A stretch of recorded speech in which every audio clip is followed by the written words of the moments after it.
Hello বন্ধুরা, স্বাগতম আপনাদের মাটি ও মানুষ টিভি চ্যানেলে। আজ আমি একটি খুব জরুরি খবর শেয়ার করতে এসেছি।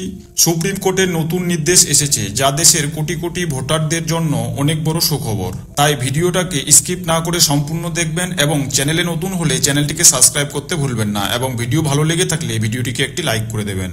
সম্প্রতি বিহারে ভোটার তালিকা সংশোধনের সময় দেখা গেছে প্রায় ৬৫ লক্ষ ভোটারের নাম বাদ গেছে। অনেকেই অভিযোগ করেছিলেন যে তারা বৈধ ভোটার হয়েও তালিকা থেকে নাম বাদ গেছেন। এ বিষয়টি সুপ্রিম কোর্টে যায়, আর সেখান থেকে এসেছে একটি বড় নির্দেশ। আদালত বলেছে এখন থেকে ভোটার তালিকায় নাম তোলার জন্য অনলাইনে আবেদন করা যাবে, আর সেই আবেদনের আধার কার্ড ব্যবহার করা যাবে। আগে নির্বাচন কমিশন আধারকে ভোটার তালিকার জন্য গ্রহণ করছিল না, কিন্তু আদালতের এই নির্দেশের ফলে এখন আর কোনো সমস্যা নেই। যাদের নাম ভোটার লিস্ট থেকে বাদ পড়েছে তারা আধার ব্যবহার করে অনলাইনে আবেদন করতে পারবেন। এছাড়াও সুপ্রিম কোর্ট আরও জানিয়েছে, কারণ না জানিয়ে কোনো ভোটারের নাম বাদ দেওয়া যাবে না।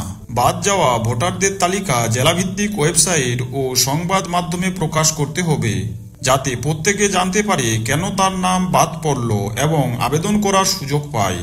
অর্থাৎ সংক্ষেপে বলতে গেলে ভোটার তালিকায় নাম কাটা বা যোগ করার নিয়ম আরও স্বচ্ছ ও সহজ হলো, আর আধার ব্যবহার বাধ্যতামূলক নয়।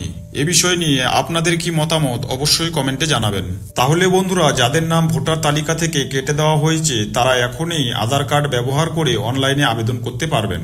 এই খবরটা শেয়ার করুন সবার সঙ্গে, কারণ ভোটাধিকার আপনাদের সবার গণতান্ত্রিক অধিকার। ভিডিওটি ভালো লাগলে অবশ্যই লাইক করবেন, আর কি বিষয়ে ভিডিও দেখতে চান কমেন্ট করে জানাবেন। আর মাটি ও মানুষ টিভি চ্যানেলকে সাবস্ক্রাইব করবেন। ভালো থাকবেন, সুস্থ থাকবেন।